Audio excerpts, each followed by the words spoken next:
Wasungishiya manje, sicabele Phoyisa. Yabona iyona kanye-ke leyo nto itenza ukuthi ngikushiye. Wazi kahle ukuthi angithandi ukubizwa ngophoyisa mina. Eish, bosh.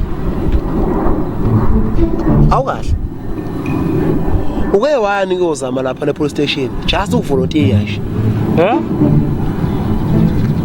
No, bafo. Ngisho ngoba mina ngibona ukuthi uyakufanele lo msebenzi wokuba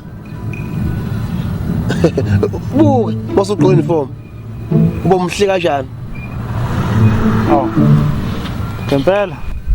Number 2 nenkani. Hey wena.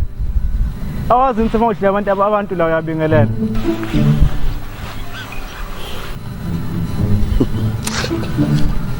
Nansi into engikuthandela yona Phoyisa. Hey. Sithokhahla uzwe.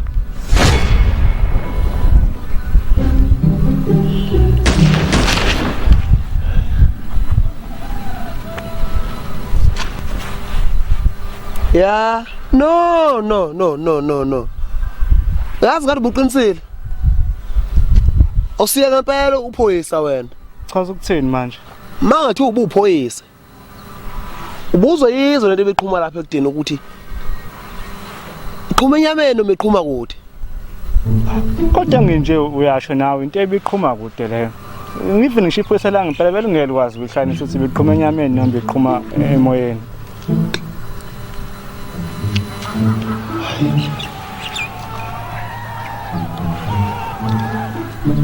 Zala. I know yazi. Ngathi kuzomela sibuyele emuva kuphephile kule ndawo le. Awukahle. Hawahle.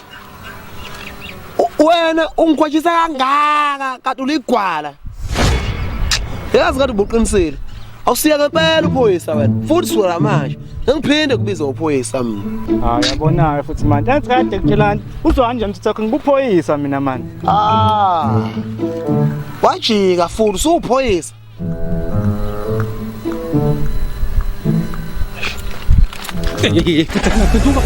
Letha amafoni nemali konke la.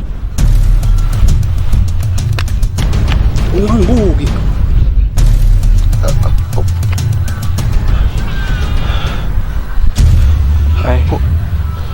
Hayi ngathi ubuqiniseka ngempela mfana manje. Hayi angisiye ngempela uPhoyisa mina ngikwazi ukubanje inkunzi kanje.